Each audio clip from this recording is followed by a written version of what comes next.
Hi, I'm David Gore. And I'm Jim Pinkerton. And welcome to Blogging Heads TV. Round 57 or whatever we're up to by now. Where our motto is, we don't care what we wear as pants. And neither should you. Well, so let me take this dispatch sent to us from high on from Bob Wright with our talking points for the day. And let's go right to topic one, Jim. Okay. Call me naive. Go ahead, call me naive. Go ahead. Okay. I'll knock. Okay. But, yesterday on the front page of the Washington Post, there was a story that I think you and I both noticed that said, in essence, political reconciliation in Iraq is unachievable, impossible. Who says that? The Iraqi government officials who are supposed to achieve it. It was the front page of the Post. It was a one-column front page story. And, I keep waiting for reality in Iraq to have some impact on politics and policymaking in Washington, and I just don't see it happening. Wasn't the whole premise of the surge, of the escalation of troops, that we were creating a breathing space to allow Iraqi officials to engage in political reconciliation? If they themselves say it's impossible and can't be done, what's the point? Well, of course, the first sales job that you and I are going to have to do, David, since we happen to agree on this issue, at least among the whole panoply of issues, is sell the Washington Post editorial page on this position. I mean, maybe they don't read the rest of the paper. They're too busy writing those editorials going, go, Dick Cheney, go. I think that about sums it up. I think that is sort of, I actually was just reminded that I'd written a piece for, of all places, Salon.com back in August of 2004 about how the Washington Post editorial page under Fred Hyatt is a neocon citadel. And it still is. And so one wonders, in other words, that's the dilemma we have, is that so much of the power structure in this town is still committed to the neocon policies. My friend Kelly Bokar-Vallejos, writing in the American Conservative magazine, has a piece about all the foreign policy advisors to the presidential candidates, and how most of them are, surprise, surprise, still kind of, out of the neocon playbook. Including on the Democratic side, Okay, but I don't want to engage in your easy media bashing here. But not that I disagree with anything you said about the Washington Post. But at some point, doesn't what happens in the real world matter? I mean, sure, the neocons at the Washington Post can keep writing editorials and keep moving the goalpost and come up with new rationales. But the Republicans in Congress, they've tied themselves to the mast of the SS Bush, and they seem to be willing to go down with the ship. Are Americans, the polls show that they're not in favor of the war, but they don't seem to be all that angry about it either. Well, I think that's let's face it, the Democrats, they asked the Democrats in their debates, who's going to commit to getting the troops out by the end of your first term? And I'm trying to remember who said yes, he or she would get out by the end of the first term, but it was, it was Kucinich and Richardson, right, exactly. And so the top three Democrats, the ones who are between them, are almost certain to get the nomination. That'd be Hillary, Edwards, and Obama. All basically said, or at least wouldn't say they wouldn't keep the troops. Well, I differ with you on this, because I thought Tim Russert was being a little immature in that question, not as a person, and that to say none of these guys would take office for a year and a half. For them to commit to getting every single combat troop out, or I don't think he even used the phrase combat troop, but to get every single troop out, as opposed to troops who might be guarding the border, might be guarding the $1 trillion embassy compound that we're building, which for what, I don't know. They haven't done too good a job now. Don't forget fighting terrorism.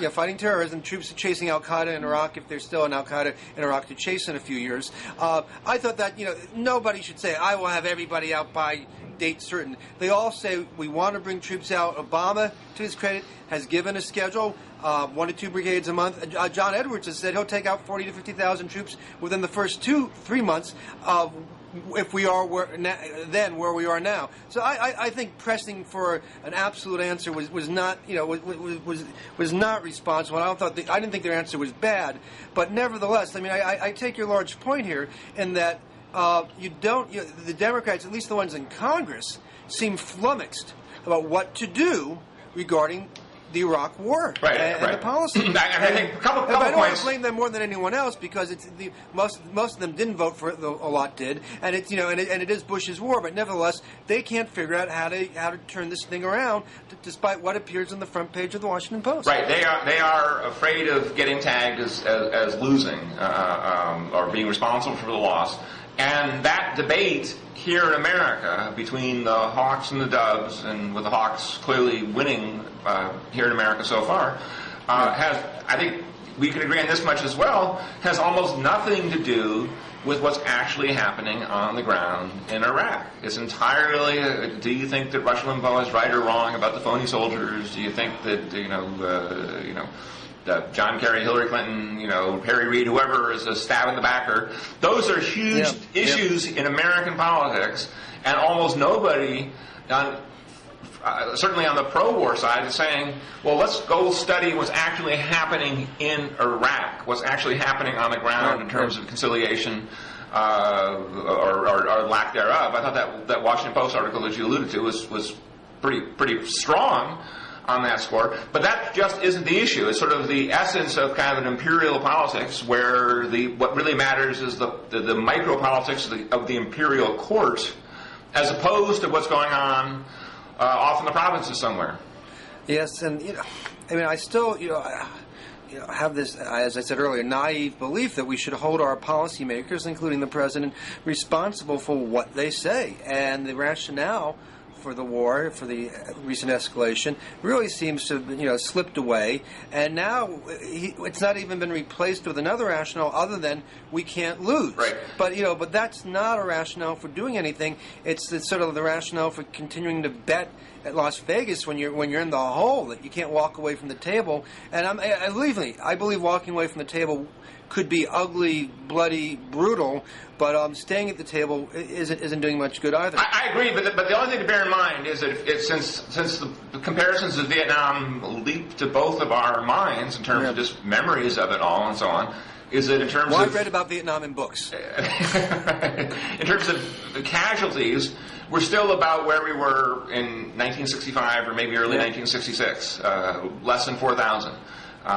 So this is there's no draft, of course, now. So it's people aren't being hauled off. Exactly there. right. There's no war tax. Although David Obeek, head of the Appropriations Committee for the Democrats in the House, said, "You know what? I'd like there to be a war tax." I'll answer your question. I know what you're going to say. He wanted to say, "Listen, we're going to have a war. We may as well tax people and pay for it." Who came out against that? Hillary Clinton. And, well, more importantly, Nancy Pelosi and Harry Reid, his Democratic, comrades. They don't want to do this. Right. So in other words, the infernal genius of the people who support the war is they've made it small enough that they have no real prospect of winning. That's for sure. But they also made it small enough that it doesn't become the kind of painful, psychic or fiscal wound that has to get addressed. Let's face it, David. We could be doing Blogging Heads TV 5 years from now, and it's almost it kills me to say this, but we could have almost the same discussion. Now that's depressing. Not because we'll be doing Blogging Heads TV 5 years from now, but hey, we've been having the same conversation now for about 4 years. 4.5. So, now my little obsession in the Iraq category has been the plight of Judge Radhi Hamza al-Radhi, the former anti-corruption chief of Iraq, who was forced out because he was doing just too good a job. He got to testify in Congress last week before Henry Waxman's House Government Operations and Reform Committee, whatever it's called, and made the same case that the government is just too corrupt to do anything, let alone achieve reconciliation. And the Republicans on the committee, several of them just came out with the most ridiculous attacks on him, and then they kind of walked away, even when the attacks didn't stick, as if they didn't care.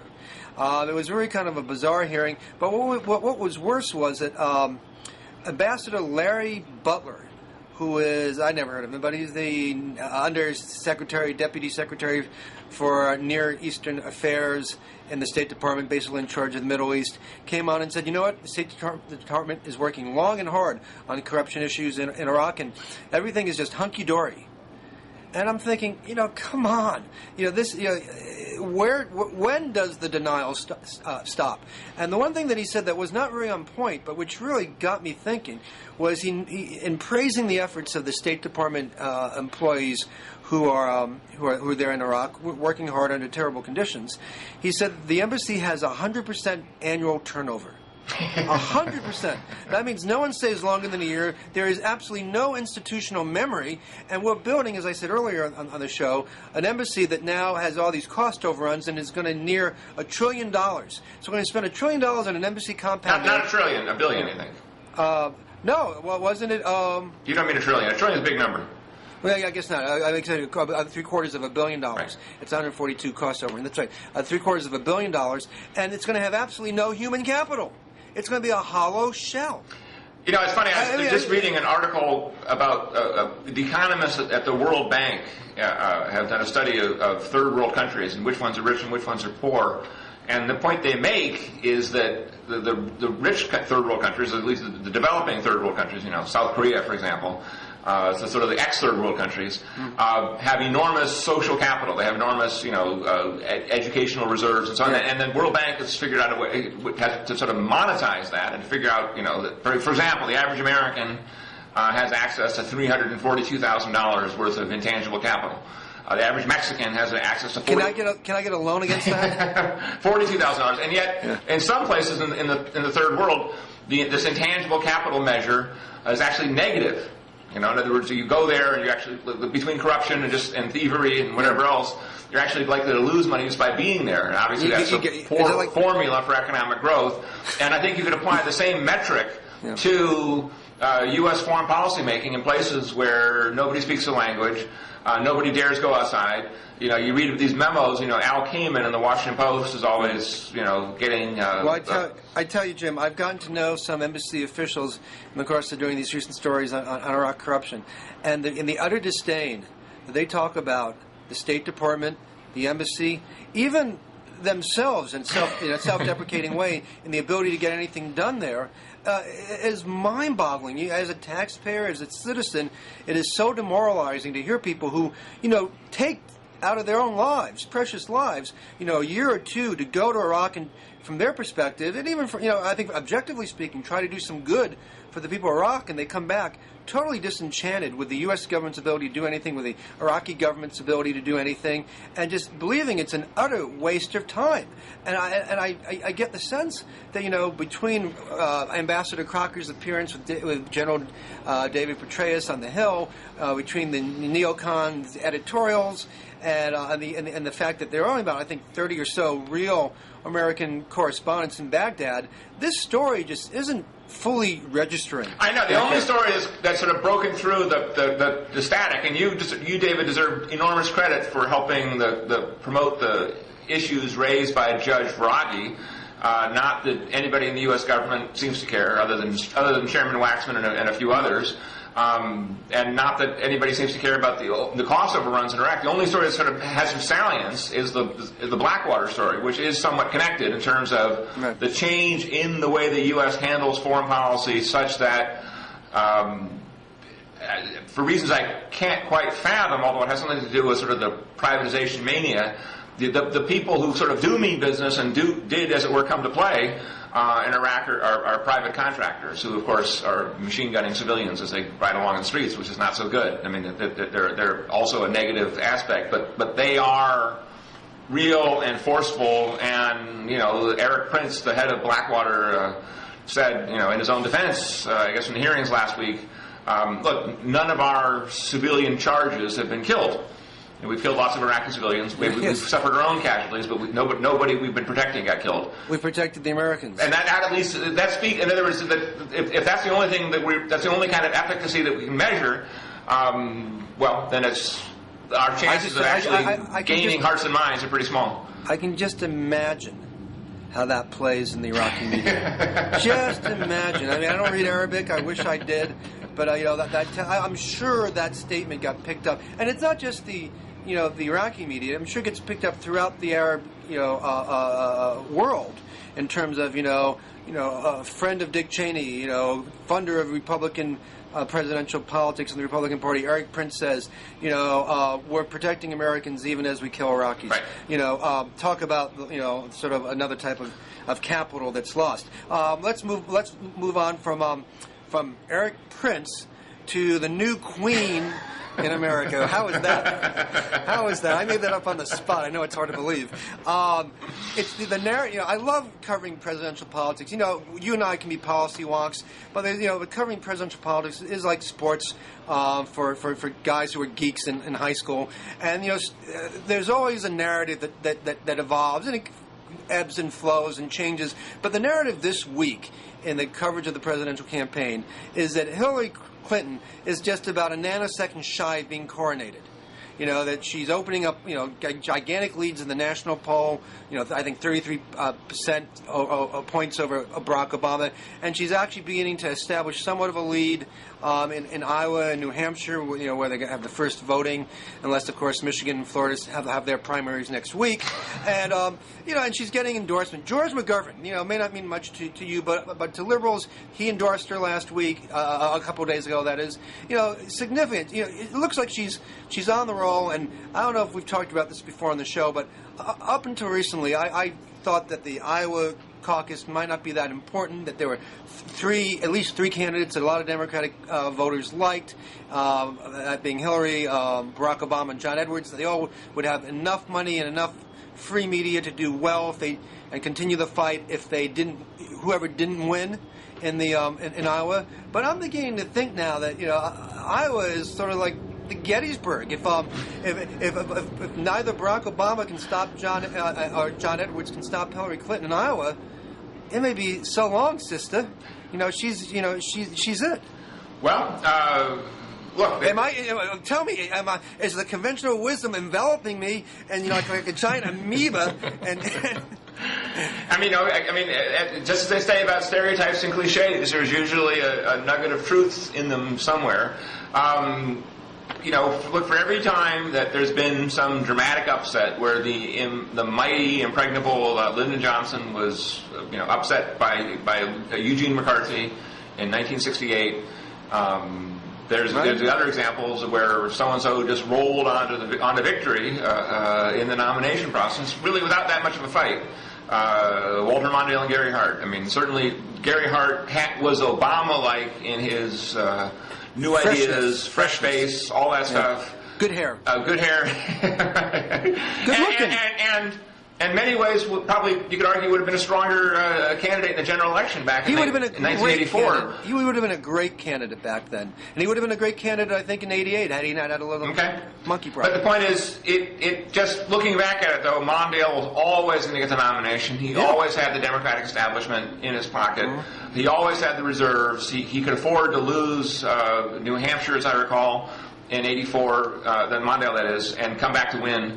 I'm not an expert on Democratic primary politics, and I certainly agree that if Obama can pull off some upset in Iowa, or Edwards for that matter. But what's worth remembering, though, is that Iowa is much more of an organization, so you can imagine winning New Hampshire just because you get a last-minute surge of people who just show up at the polls and vote for you. Right. But Iowa takes, the cliche that takes 3 hours of your evening to do, is much more of an organizational state. And if you don't have people who are really committed to you in advance, showing up in big numbers, and remember, when you do show up, you sit in your own little place and so on and so on. So it's not like you have the chance to kind of surprise people in a secret ballot. You'd have to move across the high school gymnasium from one camp to another camp in order to be part of it. It's much harder to pull off a shocking upset that nobody sees coming out of nowhere in Iowa than in New Hampshire. And if, as you're saying, David,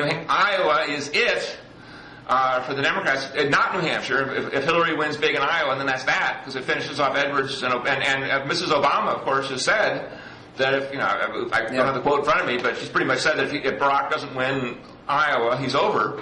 Mm-hmm. Then we could be sitting in a situation where the party's front runner just cruises to the nomination, as did, for example, George W. Bush in 2000, or for that matter, Al Gore in 2000, who really never had again, it was a lot of excitement and a lot of tension, but in the end, it wasn't much of a race between Bradley and Gore. Yeah, it was basically New Hampshire, and Gore put Bradley down in New Hampshire, and that was it. Right. Well, that seems to be the case. I mean, I think it's possible, looking at things now, Hillary could lose Iowa and still go on to the nomination. I'm not sure you could say that about Barack Obama, and certainly not about John Edwards. Barack Obama does have, a gigantic, well-organized campaign on the ground in Iowa. I mean, he has paid a lot of attention to that.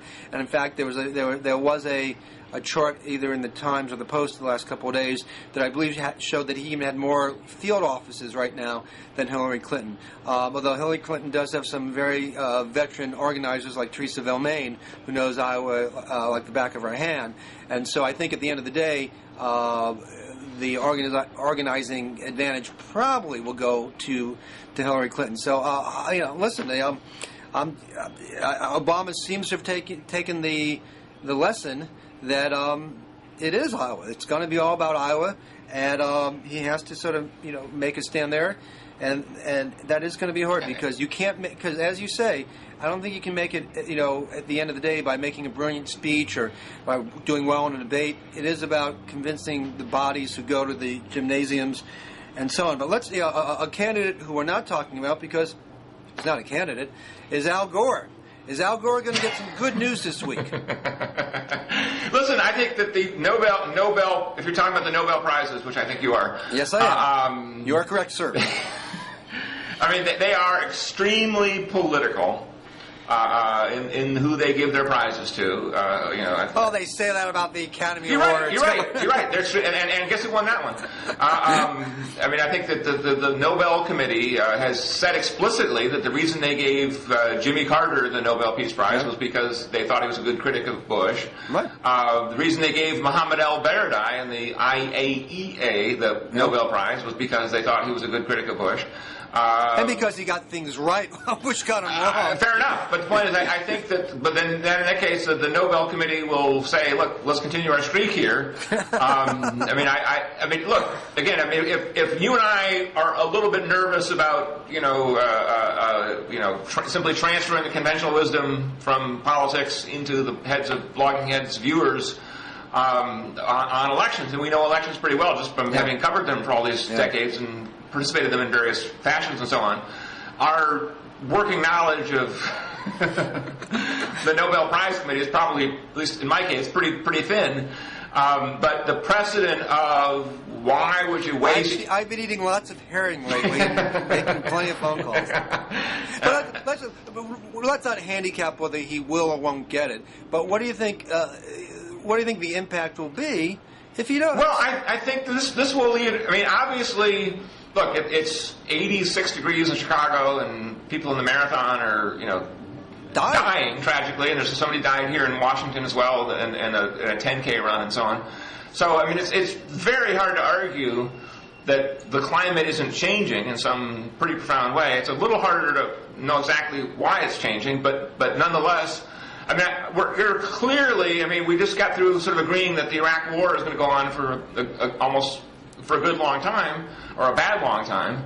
I puzzle, and maybe you can explain this to me, David, how the world system, which includes the Chinese sending us lead toys and the Russians dreaming of recreating the Soviet Empire, and Al-Qaeda in the Middle East doing everything they're doing. I don't understand where all this sort of goodwill and comity, C-O-M-I-T-Y, is going to come from to make a very ambitious, unprecedentedly ambitious CO2 control regime. And it's easy for me to see California simply saying, look, no more cars. Right. It's easy for me to see, Germany and France and England passing, and Massachusetts passing some radical anti-CO2 emissions control regime. And Al Gore saying that's exactly what we needed, and my Nobel Prize is one more, bona fide on the cause of Kyoto and global warming. What I can't see, and I literally, it's obviously be a huge issue for the rest of my life in the 21st century, is how you're going to make this work with China and India and Russia and, you know... No one said it was going to be easy. No, but I take all your points, and I gosh, I hate this show. I don't disagree with you. But it seems to me, you know, either you go down trying or you just go down without trying. And the science...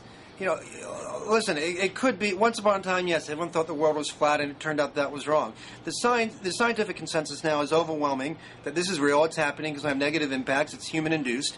And it seems to me, you know, like you go with what a doctor tells you, or you bet the odds if you're a smart bettor, when you go to Las Vegas. You got to take this into account and start trying to deal with it. I mean, if we, you know, the scary part of the science is that science which posits that there are tipping points, or I should say points of no return. If the underwater, you know, chain, you know, within the Atlantic that brings reasonable, you know, seasonable and mild temperatures to Northern Europe breaks down, you can't jumpstart that again by calling AAA. You know, it just boom. You know, the whole, you know, there goes, you know, the whole good part of the globe. Right, but the point is, you and I could promise to ride nothing but bicycles for the rest of our life. Well, I understand. And if China continues to build 600 more coal-fired plants, right. I think we could be having having lost our cars and, by the way, our industry, and only to discover the Chinese are still putting out as much CO2 as we ever were, and they now have the factories to build tanks and submarines. Right now, though, that's not what's happening. Right now, 3% of the population producing 25% of the gases. So it seems to me there's at least a moral obligation to do something. Now, listen, I don't, you know, I can't promise success, victory, triumph over the forces of global warming or the forces of Chinese ruthless capitalism. I know that. But, you know, it seems to me that you're still obligated to give it a shot, and hopefully, maybe by going first and trying, you will create some of the leapfrog technologies that maybe will be easier for China or India. Maybe they can, go past a few of the steps we went through in our industrial consumer revolution, and maybe not.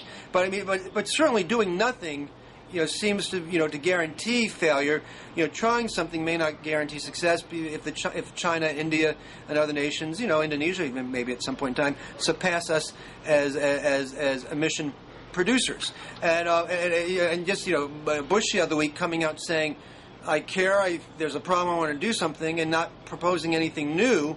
Certainly is not the way to go. And I believe, as terrible as the Iraq War may be, 50 years from now, there's as good a chance that historians will look back and see that the real failure of his administration was not Iraq, but doing nothing about global warming, at least trying to take the lead. And listen, convincing Russia, China, all those points you make are correct, but short of your overall solution to everything, which is leave the planet, which we're going to get to in a moment. I see no choice. But you wanted to talk. Speaking of leaving the planet, I would say that. Look, I certainly, if Al Gore wins the Nobel Peace Prize and is smart about it, he's going to say that the solution is going to be a radical rethinking of technology, such that we move toward clean technologies, whatever those are. And obvious suspects are nuclear, solar, hydrogen, you name it. And that if it will not be a dramatic downshifting in our lifestyle or standard of living, but actually an upshifting thanks to new technology. The fear that a lot of Americans have is that the real environmental agenda is Luddite and anti-growth and anti-bourgeois. Now, if Al Gore can convince the American people that that's not the case, then in fact the environmental movement, aside from a few random outriders, but the real environmental movement is pro-American and pro-middle class and pro-economic growth. They're just going to do it in a different way. Then he really will have earned not only his Nobel Prize, but the right to be president of the planet someday. he could win that election, certainly if he ran against Bush. That's it. But listen, there's something, I don't know if Shakespearean is the right word here, but to lose, if losing is the right word, to Bush in 2000, then coming back to become, in essence, the president of the planet with this Nobel Peace Prize would be quite amazing. Last, quick question on this, and that is, I think the answer is no. Do you think there's any chance that should he win, that he'll try to pivot into the presidential election? No, I actually think that we both have sort of been touching on it, and that is that there really does sort of exist now a sort of an office, if you will, a sort of a psychic, virtual political office that is greater than the U.S. presidency. Yep. And that is, and that Bill Clinton and Bill Gates and sort of, Bono.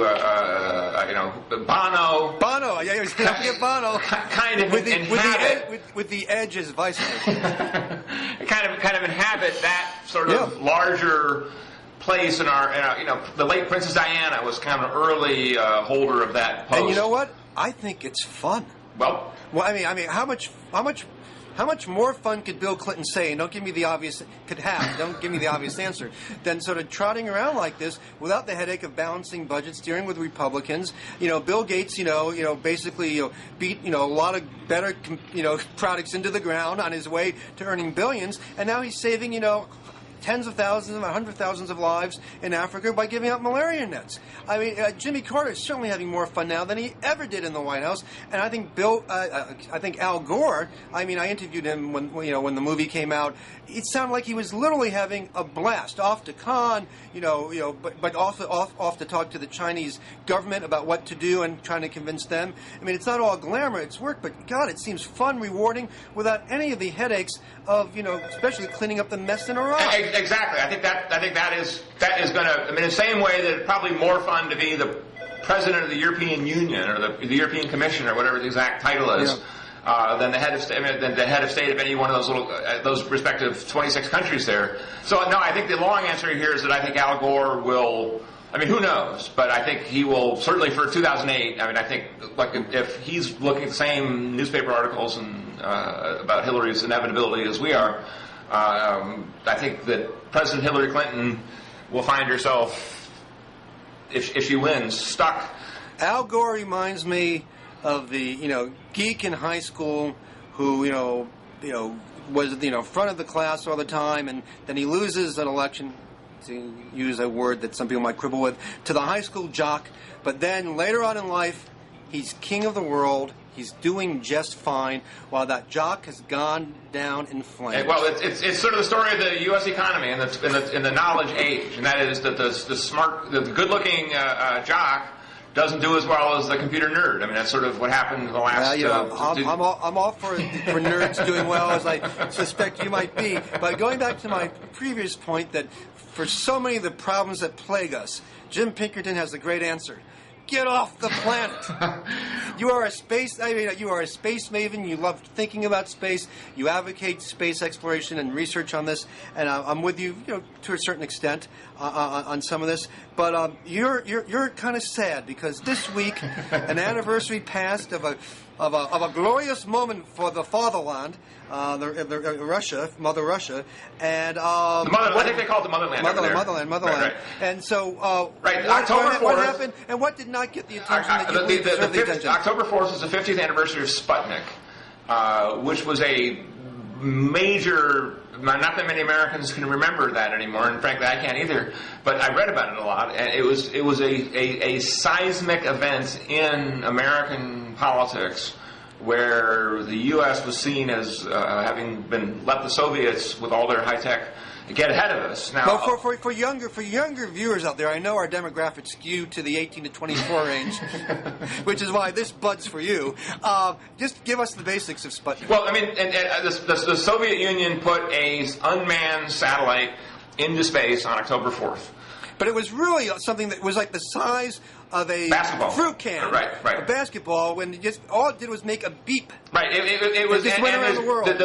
One of the scientist who worked on that Sputnik, who's now 95 years old, is giving interviews for the first time, saying, "Look, you have no idea how thrown together it was, and how the Kremlin really didn't think it even get off the launching pad, let alone become the big event that it was." And actually, Walter McDougall, who's a distinguished professor of history at the University of Pennsylvania, has done research on this, gone back then, and has figured out, look, the Americans actually could have put something in space first, before Sputnik, but chose not to because they wanted the Soviets to go first as a way of establishing the principle of overflight, and that is that because legally speaking, your air rights, if you will, over your country go all the way up into infinity, and the notion of having a satellite overhead, would have violated that, and the Americans figured the Soviets did it first and flew over and therefore, in a sense, violated American airspace.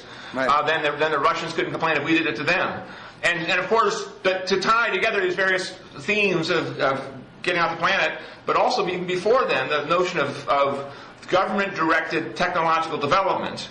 The President Eisenhower not only created the National Aeronautics and Space Administration in 1958, but also signed the National Defense Education Act, which was the big signature effort. That was the big response to Sputnik. Exactly. It was like, oh my God, the Russians are ahead of us in technology. We better cram some science and math into our kids' heads. Exactly, and they did. It wasn't perfect, but it was better than nothing. And the realization was we couldn't just settle for hiring a few scientists to build rockets. We needed a whole generation of physicists and mathematicians and so on. Otherwise, where would Tang come from? Well, where would the internet come from? I mean, you go down the list. In other words, there's no question that this is sort of a point that libertarians have to get their heads around, and that is the politicians can sit in marble palaces in the Capitol and simply snap their fingers and summon into being scientific research. It does happen sometimes. It does, and technological advancement. The Transcontinental Railroad. Yep. That was a federal initiative too, as was the internet, as you mentioned. I've been saying for years. Imagine if the feds took the money that we poured into Iraq, $1 trillion or so, and just even at an obvious loss, said, okay, we're going to put a solar panel on every residential home. We will give everybody a $10,000 tax cut, the first 5 million people who do this, and go ahead. And that would create a market. I mean, you can't do or this. just Wi-Fi. What if we just simply declared Wi-Fi for the country? That's exactly. I agree. I think this is a major failing of the politics of both the left, which is sort of preoccupied with welfare and income transfers, and the right, which is sort of opposed to everything. They both have missed the element of science and technology and where it comes from. And if you people come up with it on their own, fine. But if they need a little boost to do so, that's fine too. And that takes back to the space program, what is so striking to me, and I wrote a column on this last week, is to think back and remember that in the popular culture of the 50s and 60s, the popular and political culture of the 50s and 60s, it was just accepted that not only would we get to the moon by 1969, by the end of the decade, as President Kennedy promised, but that in the decades to follow, the space program would continue and regularize and routinize to the point where, if you remember the movie 2001, Pan Am. And of all places, the year 2001, we have a regular Pan Am shuttle running between the Earth and the Moon. And were those cool stewardesses who could go around like this. But also, we were promised flying cars as well. Well, and jet boosters on to go instead of Segways. We were promised a lot of things, Jim, and they haven't delivered. I think the trial lawyers had a fair amount to do with a lot of that being spiked. But also, there's just no question that the liability waivers. Well, that's right. That's what it takes. That's what it took to get the railroads built. Was they simply this was that, and of course condemning people's property and giving them to the big companies. Well, that's what you do. That's right. And look, in other words, you go back to the history of railroads, the history of turnpikes, the history of canals. Robert Moses in New York City, the Power Broker. Right. All these things, plenty of, to coin a phrase, eggs got broken to make those omelets. I think Joe Stalin said that, yes. We'll put you right in this Stalin camp when it comes to making. For example, one of the issues of railroads was sparks, and we're talking the early 19th century now, or the early mid-19th century, sparks flying off of railroads and setting farmers' fields on fire. And, the farmers would sue and clobber the railroads, and then they had to sort of basically come up with rules that would insulate railroads from these kinds of lawsuits because it was just understood it was more important. Of course, the company's always had the options, too, of sending in the Pinkertons. Any connection there, Jim? There is no connection. Too bad. My great-grandfather was still in Northern Ireland when Alan Pinkerton was nearly losing the Civil War for the Union. Now, you wanted to ask me about some changes. Well, yes, David. What's new with you? What's new with me is after 20 years of being Washington editor of The Nation magazine, I am switching perches in a couple weeks at the end of the month, and I'll become the head, the D.C. bureau chief for Mother Jones magazine. And what was enticing to me is that Mother Jones has created a bureau of 6 reporters, writers, 7 plus me, here in Washington, which is going in the opposite direction of what's happening with a lot of media consolidation. Time magazine, I'm told, has a bureau with about 6 people in it. So I will have 6 reporters to deploy around Washington to produce news for the magazine, but perhaps even more so for the motherjones.com website, which will be expanding and really becoming as equally important as the magazine, hopefully in the months ahead. Now, what I find interesting about Mother Jones, and because I know this structure has existed for a while, is it's a foundation, right? Yes, the magazine is owned, operated, whatever, by a foundation. Right. In other words, what's going on, I think, in terms of the changes in the media, are the ability to make a profit running a mainstream media entity is, shall we say, shrinking, if not evaporating. The other day, when I was thinking about making this change, and it was kind of hard to do this. I've been at the Nation for 20 years. I've had a good run. It's very comfortable, and and at my advanced age, why make life more difficult? But I'd like the challenge, and there was also a little more money involved. But when I was thinking this, I said, I'm going from one media operation that may break even, but certainly historically has lost money, to another one that that doesn't support itself, but the revenues are covered by contributions. And then I said, wait a second, schmuck. There's what news organization this day actually supports itself, in the free market. The Washington Post would be nowhere without Stanley Kaplan, the education, crib service that they own that makes a lot of money. Most of the network news divisions lose money and are subsidized by the reality shows and the entertainment shows. The New York Times is propped up a bit by real estate holdings. A lot of even the giants, MSNBC. I'm not calling them a giant, but MSNBC. I don't know if CNN is making money anymore. Maybe Fox is. But if you look at publication and all the publications of the right and the left, the National Review, the Weekly Standard, American Prospect, have all long been supported outside of the market, not by market forces. So it seems now that anybody who's involved in producing news or commentary has to do so somewhat based on either the kindness of strangers or fellow travelers, or the profits of a sister corporation. Right. I think that's exactly, and I think the sister corporation thing will, somebody will eventually, if what you're saying about the Washington Post is true, and I'm not disputing you, I'm just saying I hadn't really thought about that even the Post, which is a shadow of what it used to be physically in terms of the weight it had and the number of articles and how thick it is and so on, if that's being propped up by Stanley Kaplan, then some Weisenheimer on Wall Street is going to figure out, look, the Stanley Kaplan by itself would be worth a lot of money, and who needs a stupid Washington Post anymore? That would be the kind of hard-nosed thinking, which has happened to the Tribune Company, for example. Well, that will happen because the Post, is a public company. Right. It has, the family, the Grahams have a lot of control over it. But you've seen this happen, yes, with the Knight Ridder papers too. And you saw it happen, of course, with the Wall Street Journal. Right. And so, in the same way, however, that there's always a room for egomaniacal, billionaires and do-gooders and philanthropists and civic pillar types. Yeah. In the same way they used to buy sports teams or would endow museums and so on. I think that what we're seeing now is that much of the media that we think of is going to be transformed into some sort of C3 nonprofit foundational format. Because there's just no other, and they won't even pretend to try and make money. They'll simply, put it all online, give it away for free, and hope that they're going to get compensated in terms of civic approbation as opposed to profitability.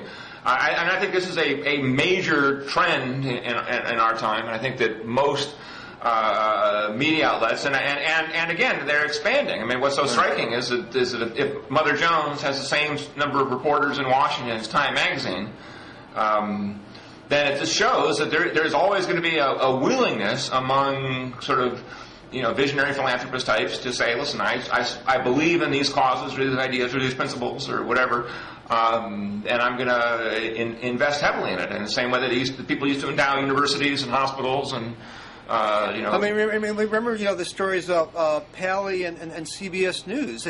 They used to consider it a public obligation, a public service, to do documentaries in prime time, knowing that they don't bring in as much money or any money as did the regular entertainment shows. But there was an obligation to do that, and of course it's gone now because the bean counters, won't let something like that happen. And the FCC has changed too. I mean, part of it was also the rules changed. I mean, the rules of the FCC was much more conscious of people's licenses and why they could keep them. So I think that will be part of it as well, because eventually the constituencies for civic, philanthropic, whatever somebody will come up with a term for this, media, will then go to the government and say, look, we want better tax treatment, whatever it might be.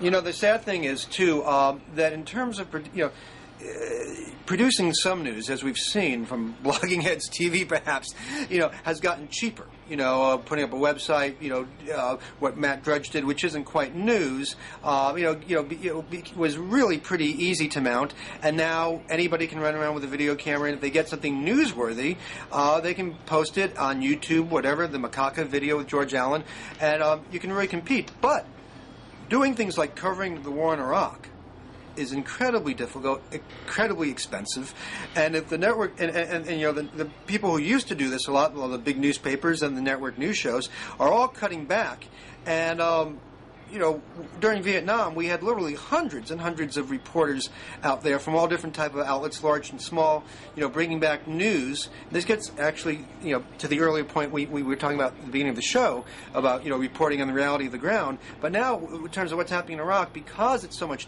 more difficult because journalists are targeted, that raises the cost. You need security. It also makes it harder for journalists to do the job. It takes a hell of a lot of guts to do this, and networks are under the gun ever about maximizing profits. They don't want to spend a lot of money. They want to pay a lot of people to do this. So it does mean that it comes to certain issues, certain subject areas like what's happening in Iraq outside the green zone, we're not going to get that information. I agree with that, which makes me, I've wondered, for example, 2 points. One, do you think, and I mean this as an open-ended question, that there are satellite photographs of what happened in Baghdad a few weeks ago with the Blackwater thing?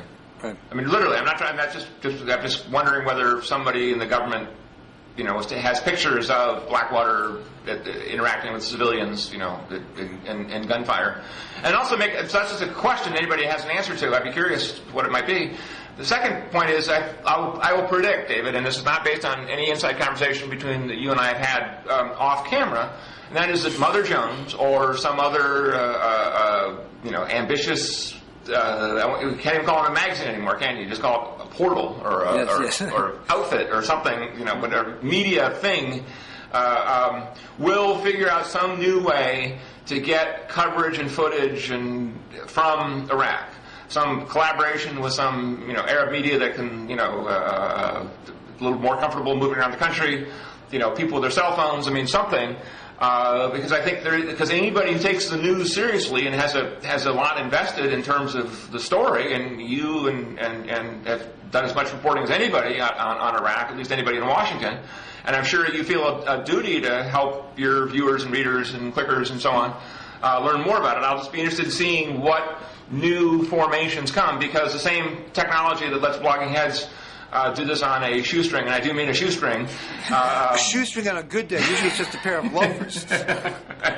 People can see from my sweaty, shiny forehead, and these little cameras and so on. We're not spending a lot of money here. Of course, we are doing our best to get the truth out. And if we were in Iraq, it would be that much more interesting. Between little cameras and satellites. actually the cost of actually moving images from here to Iraq and vice versa isn't really that great. It's the expense, obviously, of security and travel, but the actual technology is kind of cheap. Yeah. The technology's gotten easier, and the mobility has gotten tougher. Which does remind me of one last point I'll make, and that is about the changes in the media. And that is, I wrote a column in which I said that the major new sort of sheriffs on the block, as it were, are all these sort of, and then they're not profit-making organizations at all. They're all C3s, whether it's Media Research Center or Media Matters or the Annenberg Center or 100 others sort of doing it to one degree or another. Factcheck.org. Exactly. There is a new phenomenon because people are conscious as the media shrink and as the media, for lack of a better word, deprofessionalize in terms of certified capital J journalists being replaced by bloggers in pajamas and so on and so on.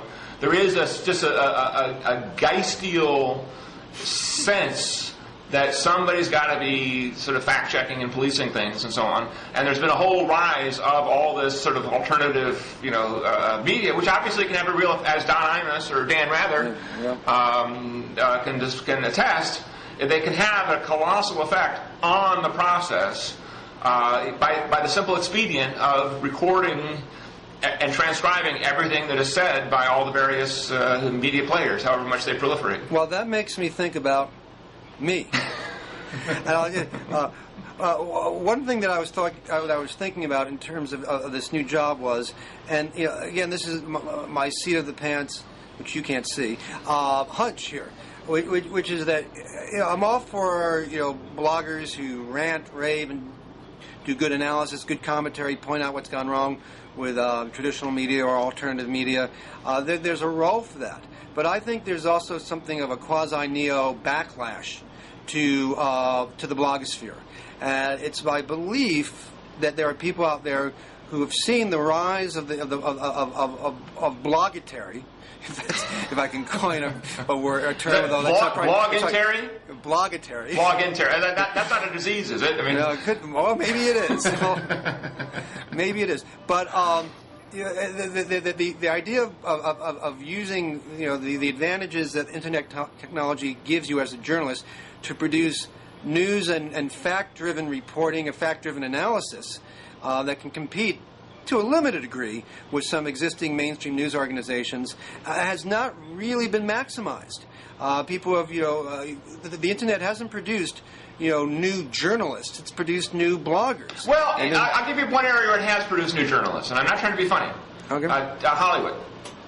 TMZ and SmokingGun.com do, admittedly on subjects that may be beneath, the respectable opinion. Hey, I care about Britney's weight as much as anybody. Well, the point is, but Smoking Gun has all these court documents. I know. Yep. And TMZ has court documents. They're not. In other words, at a moment when Vanity Fair and People Magazine and most of the TV entertainment shows do nothing but certified interviews with people saying exactly what they want to say, with agents and lawyers supervising the script and the taping process. These new sort of guerrilla outfits, whatever you want to call them, although they're certainly corporate, are doing exactly what you would want to do if you were in Washington. Which you're exactly right, and that's what I hope we can do in Washington.